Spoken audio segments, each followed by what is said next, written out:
উন্নত চিকিৎসা নিতে লন্ডনে নেওয়া হচ্ছে বিএনপি চেয়ারপারসন ও সাবেক প্রধানমন্ত্রী বেগম খালেদা জিয়াকে।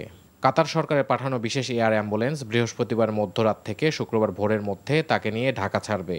ইনশাআল্লাহ যদি সব কিছু ঠিক থাকে, আমরা কাতার রয়্যাল এয়ার অ্যাম্বুলেন্সের মাধ্যমে দেশনেত্রী বেগম খালেদা জিয়াকে আজকে এই মধ্যরাত্রির পরে অথবা আগামীকালকের সকালের ভিতর ইনশাআল্লাহ আমরা ওনাকে ইউকেতে অর্থাৎ লন্ডনে ওনাকে একটা নির্ধারিত হসপিটাল আমরা ঠিক করেছি, সেখানে আমরা ইনশাআল্লাহ ওনাকে নিয়ে যাব।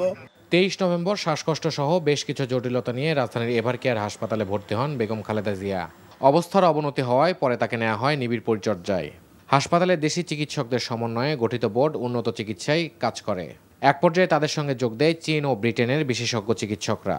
খালেদা জিয়াকে উন্নত চিকিৎসা নিশ্চিতে লন্ডন নিয়ে যাওয়া যখন সংশয়, তখন যুক্তরাজ্য থেকে ইনটেনসিভ কেয়ার বিশেষজ্ঞ ডাক্তার রিচার্ড বিল ও চীনের বিশেষজ্ঞ চিকিৎসক দল এভারকেয়ারে আসেন বেগম জিয়ার সব ধরনের ঝুঁকি যাচাইয়ে। সব বিবেচনায় নিয়ে লন্ডন যাত্রার সিদ্ধান্ত দেয় চিকিৎসক দল।